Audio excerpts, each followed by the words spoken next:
ओम शांति। जीवन में कुछ भी होता है, उसके पीछे विधि, नियति, प्रारब्ध की कोई योजना होती है।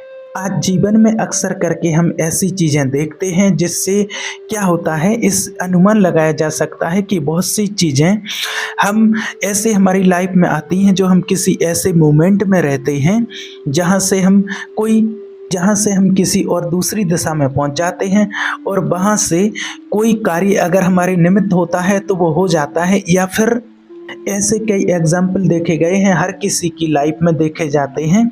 या तो व्यक्ति उन चीज़ों पर गौर नहीं करता है, और जो व्यक्ति उस चीज़ पर गौर करता है तो उसके ऊपर फोकस करता है कि मेरी लाइफ में ये क्यों हुआ, कैसे हुआ और कब हुआ, तो वो व्यक्ति समझ जाता है कि हाँ, कोई ना कोई विधि का विधान है और कोई नियति है जो मुझसे एक काम करवा रही है। लेकिन जब ऐसे समय में जब कहते हैं कि प्रारब्ध, नियति, तो ऐसे में देखिए दोनों चीज़ें बनती हैं। सुख का भी समय आता है और दुख का भी समय आता है। तो ऐसे कहते हैं कि जब दुख फील होता है और जब दुख आता है किसी के जीवन में, जो होता है, जो आपको बताया कि प्रारब्ध और नियति में दोनों फेस आएंगे, सुख भी आएगा और दुख भी आएगा। तो जब जीवन में दुख आता है तो ऐसे कहते, जब दुख का फेस होता है, दुख का समय होता है, कि दुख को भी आप खुश होकर के भोगिए। ऐसा सोचिए, ऐसा मान करके चलिए कि जो भी लाइफ में होता है वो अच्छे के लिए ही होता है। इसके पीछे का कारण क्या होता है कि अगर आपका प्रारब्ध बना है पूर्व जन्म के कर्म के अनुसार, तो उसमें अगर दुख लिखा हुआ है तो दुख आपको भोगना पड़ेगा, और प्रारब्ध में अगर सुख लिखा है तो वो भी आपको भोगना पड़ेगा। फैसला जो होता है, फैसला जीवन का आपको लेना है कि परिस्थिति आपकी कैसी भी हो, आपको झेलनी तो पड़ेगी, आपको भोगनी तो पड़ेगी। अब आप दुखी होकर के भोगना चाहते हैं उसको, या सुखी रह करके भोगना चाहते हैं, या जब आपको पता है कि ये चीज़ें तो आपको भोगनी ही पड़ेंगी, प्रारब्ध आपका बन चुका है आपके कर्म के अनुसार, अब आपको उसको कैसे भोगना है, दुखी होकर के या सुखी होकर के। जब भोगना ही है तो हम सुखी सुखी ही क्यों ना भोग लें कि मेरे ही कर्म का कोई प्रारब्ध है, तो उसको खुश रह करके भोग लिया जाए, क्योंकि कर्म आपको करने हैं, कर्म आपने किए थे, और कर्म जो आप करेंगे और आपके भाग्य में जो होगा वो आपको मिल जाएगा। लेकिन अगर कोई व्यक्ति उस टाइम पर सर पकड़ करके बैठ जाते हैं, फिर अपने माथे को पीटने के लिए लग जाए, रोते रहें, तो क्या चीज़ें बदलेंगी? नहीं बदलेंगी, बिल्कुल नहीं बदलने वाली हैं, क्योंकि जो जैसा कर्म आपका, कर्म के अनुसार आपका प्रारब्ध बन चुका है, जो जैसा लिखा गया है वो आपको भोगना ही पड़ेगा। सुख भोगने हैं तो सुख को भोगना पड़ेगा, और दुख भोगना है तो दुख को भोगना पड़ेगा। आपको दुखी होने से कोई फायदा नहीं है। इसलिए ये मान करके आपको उस समय को निकालना है कि जो होता है अच्छे के लिए होता है, और इस समय भी निकल जाएगा। हमारा अच्छा हो या बुरा हो, हमें हर परिस्थिति में शांत रह करके और उस परिस्थिति का सामना करना है। और जब दुख की परिस्थिति कोई आती है तो दुख की परिस्थिति जब आती है तो दुख कहीं ऊपर से टपक करके नहीं आता है। हमारे प्रारब्ध में ही अगर दुख लिखा हुआ है, हमने अपने कर्मों के अनुसार बनाया है, तो वो आएगा, और दुख की घड़ी कोई ना कोई एक शिक्षा दे करके जाती है। और जब सुख आता है तो उसमें मानवता की परीक्षा होती है। इन दोनों बातों को आप हमेशा याद रखिएगा। दुख हमें एक शिक्षा दे करके जाता है, और सुख आता है तो उसमें मानवता की परीक्षा होती है, क्योंकि दुख में उसकी सारी परीक्षाएं हो जाती हैं। उसकी दोस्त, परिवार, घर वाले, अच्छे कर्म, बुरे कर्म, गुस्सा, अहंकार, क्रोध, चिड़चिड़ापन, ये सारी चीज़ें उसमें आ जाती हैं। व्यक्ति महसूस भी करता है कि क्या अच्छा था, कौन बुरा था, क्या अपना था, कौन पराया था, कौन मेरी टांग खींच रहा था, कौन साथ दे रहा है, हमारी गलती क्या थी, हमने किस किस से क्या क्या उम्मीद की थी, और सारे लेखा जोखा जो होते हैं वो हमारे सामने आ जाते हैं। क्योंकि दुख में व्यक्ति कहीं ना कहीं अकेला खुद को महसूस करता है। जब व्यक्ति संघर्ष कर रहा होता है तो वो व्यक्ति खुद को अकेला महसूस कर रहा होता है कि सुख में तो सभी साथ थे, और सुख में तो सभी साथ देते हैं, और दुख में तो कोई साथ ही है ही नहीं। और जो खड़े हैं वो फाइनेंशियली कोई हेल्प नहीं करते हैं। और ज़्यादातर जो परिस्थिति आती है तो वो पैसों को लेकर के ही आती है। और जिनको जो कंडीशन है, जो अधिकतर वैसे ही छोटी मोटी नॉर्मल कंडीशन है तो सबके साथ होती हैं, लेकिन अधिकतर जो कंडीशन आती है लाइफ में लोगों के साथ वो पैसों को लेकर के आती है या किसी अपने संबंधी रिलेटिव को लेकर के आती है। और आप देखते भी हैं कि जब कोई परिस्थिति होती है तो उसमें कोई पैसे से सहयोग नहीं करते हैं। पैसे वाले जो लोग होते हैं, जो दोस्त होते हैं, वो कोई फ़ोन नहीं उठा रहा है, कोई फ़ोन रिसीव नहीं कर रहा है, जिसने आपको पैसे दिए हैं वो वापस नहीं दे रहा है आपको। तो बहुत चीज़ें लाइफ में फेस करनी पड़ती हैं। लाइफ में कुछ ऐसे भी एग्जाम्पल आते हैं हमारे सामने। तो इसमें क्या कहना है कि देखिए, हो सकता है कि आपका विधान कोई ऐसा बना हो, विधि का विधान ऐसा बना हो, नियति आपको वहाँ कर खींच करके ले गई हो। क्योंकि जैसे आज देखा गया है कई सारे उदाहरण हैं। श्री राम जी को देखिए तो उनको वनवास मिला, राजगद्दी की जगह वनवास के साथ क्या क्या उनके साथ माना सारी योजना डिसाइडेड थी, क्या क्या उनको कहना है क्या नहीं कहना है, तो वो भी विधि का एक विधान था। तो ऐसे में हमको जो सुख और दुख जो हमारे जीवन में आते हैं तो वो हमारा प्रारब्ध होता है। और उसको हम जितना शांति से, जितना खुश हो करके हम उसको भोग लेंगे, निकाल देंगे, उतना हमें अच्छा होने वाला है। क्योंकि दुखी होकर रोकर भोगने से हमें किसी प्रकार का कोई फ़ायदा नहीं होता है। और आज तक के जीवन में आप देखेंगे, आज तक आपने जो देख लिया हो, चाहे 20 साल के हो गए हों, 50 साल के या 100 साल के हो गए हों, है ना, जो भी आपके जीवन में आपकी लाइफ में जो भी प्रॉब्लम आई हो, तो प्रॉब्लम आई हैगी तो आपने उसको रोया है, रो करके भोगा है, तो रो करके कभी वो समस्या ख़त्म नहीं हुई है। टेंशन लेने से वो समस्या कभी ख़त्म नहीं होती है और ना ही हुई है। आप इस बात को तो मानते हैं कि आपने जो पिछला टाइम देखा है उसका फेस किया है, समस्याओं का सामना किया है। आपने हंस करके भी देखा होगा, आपने रो करके भी देखा होगा, आपने देख लिया है। दुखी रह करके कोई फ़र्क नहीं पड़ने वाला है। सुखी रह करके जितना आपने समय बिताया होगा उसमें ज़रूर कुछ ना कुछ आपके साथ अच्छा हुआ होगा। तो इसलिए आप शांति से जीवन जिएं, खुश रह करके अपनी समस्याओं का फेस करें। क्योंकि आपके रोने धोने से कुछ होने वाला नहीं है। आपके भाग्य में, आपके लेखा जोखा में आपके रोने धोने से कोई परिवर्तन होने वाला नहीं है। परिवर्तन होगा तो सिर्फ आपके कर्मों के द्वारा होगा। जब आप आज कर्म अच्छे करेंगे, भले आपके साथ कोई बुरा कर रहा है फिर भी उसके साथ आप अच्छा करते हैं, श्रेष्ठ कर्म करते हैं, तो आपके कर्म समझिए कि अच्छे बन रहे हैं, तो आपकी लाइफ में आगे चल कर के चेंजेस आएंगे, परिवर्तन आपकी लाइफ में ज़रूर आएगा। इसलिए आपको किसी भी चीज़ को दुखी होकर के नहीं भोगना है। और ये हम मानते हैं कि हमारी मेंटलिटी जो होती है, हमारी मानसिकता जो होती है वो ऐसी हो जाती है जिसकी वजह से ना चाहते हुए भी हमें उस चीज़ के बारे में चिंता होती है, उसके बारे में थॉट्स आते रहते हैं, उसके बारे में सोचते रहते हैं। सारे दिन वही रील हमारे मन में चलती रहती है, हमारा माइंड ही शांत नहीं होता है और हमें अशांत करता रहता है।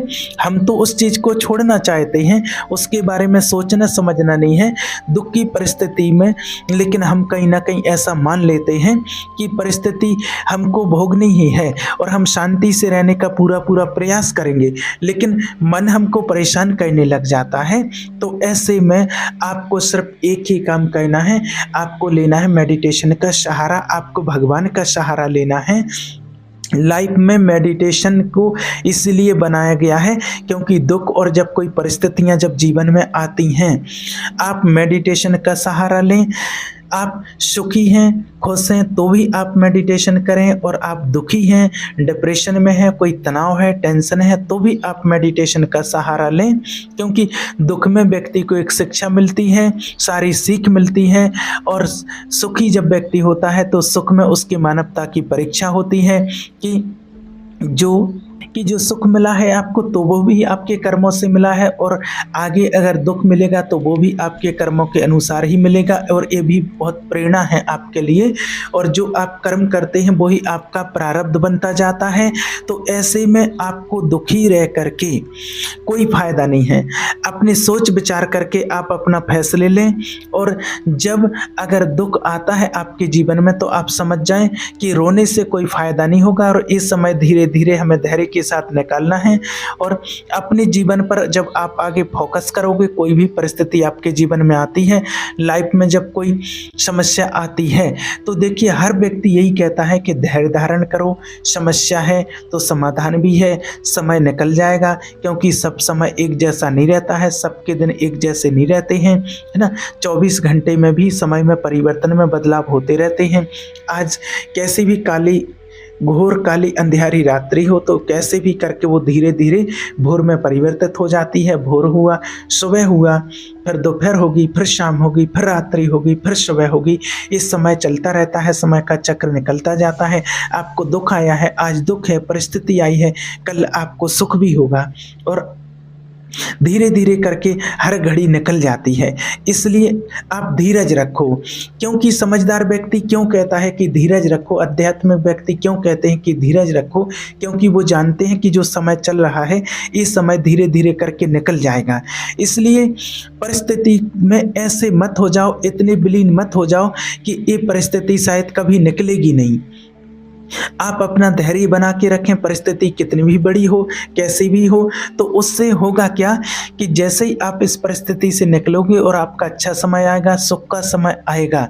और जब पीछे मुड़ करके आप उस टाइम पर देखोगे तो आप खुद महसूस करेंगे कि क्या क्या मेरे साथ हुआ, नियति ने कैसा खेल खेला है, कैसा मेरा प्रारब्ध बना था, और कैसे हम उस परिस्थिति से निकल करके आज यहाँ तक पहुँचे हैं। और उस टाइम पर हमें कुछ समझ में नहीं आ रहा था, लेकिन आज हमें समझ में आ रहा है कि कैसे हमें इन चीज़ों से बाहर निकलना है और कैसे हम भगवान का सहारा लेकर के, मेडिटेशन का सहारा लेकर के उस परिस्थिति को पार करते हुए आज यहाँ तक पहुँचे हैं। और जब सारी चीज़ों को आप फेस करके आगे बढ़ जाते हैं, तब आपको समझ में आता है कि कोई विधि का विधान था, ये कोई प्रारब्ध था। तो सारी चीज़ें फिर हमें समझ में आने लगती हैं। लेकिन कहते हैं कि सुख में भी मेडिटेशन काम आता है और दुख में भी मेडिटेशन काम आता है। मेडिटेशन है कि भगवान का ध्यान। और आपको ये हर परिस्थिति में करना चाहिए। ऐसा नहीं कि जब आप सुखी हैं तो ना करें, ऐसा नहीं। वो इसीलिए कहा भी जाता है कि दुख में सिमरन सब करें और सुख में करे ना कोई, और जो सुख में सिमरन करे सो दुख काहे को होई। जो सुख में भी भगवान का ध्यान करते हैं तो उनके जीवन में फिर दुख की परिस्थितियां नहीं आती हैं। और इसीलिए कहा जाता है कि हमेशा हरदम आप भगवान का साथ लेकर के चलिए तो आपके जीवन में दुख की परिस्थिति नहीं आएंगी। क्यों नहीं आएंगी? क्योंकि जो दुख आया है तो वो आपके कर्मों के कारण ही आया है। और जब आप ऐसा मान करके चलते हैं, ऐसा महसूस करते हैं कि भगवान मेरे साथ हैं, भगवान मुझे देख रहा है, मैं जो कर्म करता हूँ उसका फल मुझे मिलने ही वाला है, और एक एक कर्म की रिकॉर्डिंग चल रही है, तो फिर आप कोई ऐसा गलत कर्म नहीं करेंगे जिससे आपको दुख ना मिले, आपके जीवन में दुख ना आए। आपकी कोई नियति ऐसा नहीं बनेगी, आपका प्रारब्ध ऐसा नहीं बनेगा जिससे आपको दुख मिले। तो इसलिए हमेशा भगवान का साथ लेकर के आप चलिए। और ध्यान ही आपके जीवन की एक ऐसी चीज़ है जो आपको सुख दुख में हर जगह हर परिस्थिति में काम में आती है, और जिसमें आपको कोई पैसे नहीं लगने वाले हैं, जिसमें आपके लिए कोई पैसा नहीं देना है, कोई खर्चा नहीं करना है, बस थोड़ा सा आपको समय देना है। और अगर आपको मेडिटेशन करना नहीं आता है तो इस मेरे चैनल पर और वीडियो डले हुए हैं, तो मेडिटेशन के लिए वो आप देख सकते हैं। और अगर फिर भी आपको नहीं मिलता, नहीं समझ में आता, तो आप कॉल मैसेज करके बता सकते हैं, तो उसकी लिंक आपको शेयर कर दी जाएगी, या फिर मेडिटेशन के लिए कोई और वीडियो बना करके आपके लिए अपलोड कर दिया जाएगा। तो आपके जीवन में क्या क्या समस्या है, उसको रिलेटिव जो भी आपके जीवन में हो आप बताइए कमेंट करके, या कॉल मैसेज पर बताइए व्हाट्सएप पर, तो उसी से रिलेटिव आपके लिए वीडियो या फिर आपको किसी न किसी प्रकार से आपकी समस्या का समाधान आपको बताया जाएगा। क्योंकि आज लोगों के जीवन में समस्याएं बहुत चल रही हैं, लेकिन समस्याओं से आपको हार नहीं जाना है, और वो कोई ना कोई आपके द्वारा ही किया हुआ कर्म आज प्रारब्ध बन करके आपके सामने आया है।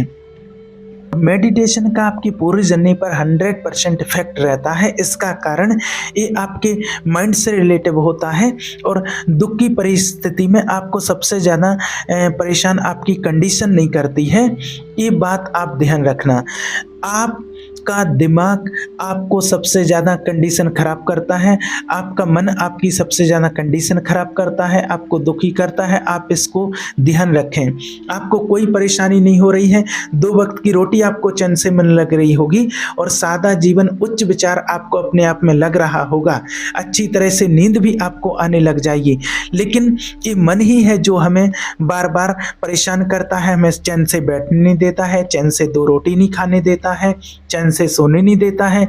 और रील हमारे माइंड में चलती रहती है, घूमती रहती है और कहीं न कहीं हमें एक कुछ न कुछ ऐसे दृश्य दिखाता रहता है जिससे हमारा जो दुःख है वो 10% की जगह 100% हो जाता है और दुःख की घड़ी में हम रोने लग जाते हैं, कोसने लग जाते हैं, भाग्य को कोसने लग जाते हैं या फिर भगवान को दोष देने लग जाते हैं।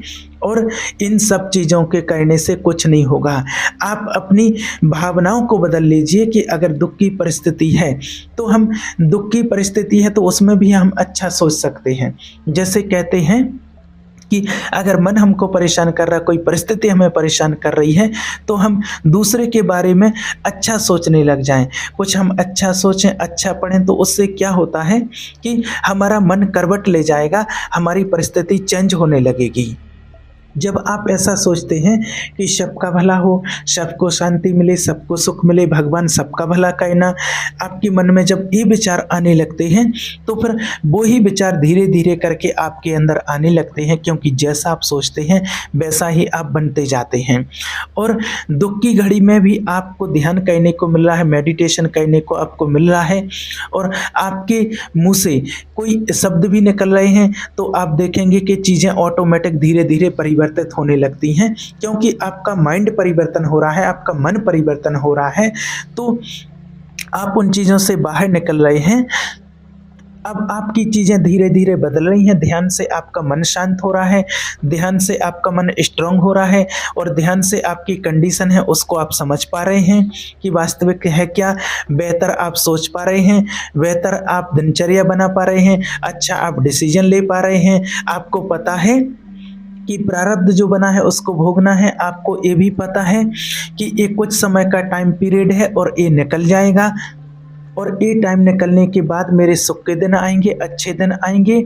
लेकिन हम लाइफ में कोई ऐसा डिसीजन हम लाइफ में ऐसा ना लें जो हमारी लाइफ को डिस्टर्ब कर जाए या हमारी लाइफ को ही ख़त्म कर जाए। तो ऐसे में आप बहुत सोच समझ करके बेहतर डिसीजन लोगे अगर आप मेडिटेशन करते हैं तो, क्योंकि दुख की परिस्थिति आती है तो वो हमें सीख और शिक्षा देती है। और मेडिटेशन जब हम करते हैं, मेडिटेशन का सहारा लेते हैं तो हमें तनाव से बहुत रिलीफ मिलता है। और ये सभी व्यक्ति जानते हैं, 100% लोग जानते हैं कि जब दुख आता है तो कौन व्यक्ति अपना है और कौन पराया है, कौन हमारा साथ देने वाला है, हमारी वाइफ, हमारा पति, हमारे बच्चे अपने हैं या नहीं, अपनी फैमिली अपनी है या नहीं, हमारे दोस्त पड़ोसी, हमारे रिश्तेदार हमारे हैं या नहीं हैं, जो हमारे साथ आज खड़े हैं और वो कल दुख की परिस्थिति में खड़े रहते हैं या नहीं, कौन अपना है कौन पराया है। दुख की परिस्थिति में जो अपना होता है वो ही खड़ा रहता है और दुख की परिस्थिति में जो खड़ा रहता है, ये सारी परिस्थिति आपके आगे आ जाएंगी। जैसे दुख आपके सामने आता है, इसलिए कहा जाता है कि दुख हमेशा कोई ना सीख दे करके जरूर जाता है। और फिर जब जैसे ही सुख का परिवर्तन होता है, जैसे ही सुख आता है जीवन में, तो आप देखेंगे कि सारे लोग वापस आकर के आपसे कनेक्ट होने लगते हैं, सारे लोग आ जाते हैं। तो अब फैसला आपको कहना है कि अब क्या कहना है, अब आपको कैसी परीक्षा लेनी है और मानवता की आपकी अब परीक्षा होगी। इसलिए कहा भी जाता है कि जब दुख के साथी कोई नहीं है और सुख की साथी सारी दुनिया है। जब देखिए, आपने देखा होगा जब किसी व्यक्ति की शादी होती है, तो जब शादी होती है तो पूरा परिवार, रिश्तेदार जो भी रहते हैं वो सब लोग उसके आगे आगे चलते हैं, सारी दुनिया उसके आगे चल रही, क्योंकि उस टाइम पर खुशी का टाइम है। तो सब लोग दूल्हे के आगे चलते हैं, दूल्हा पीछे चलता है।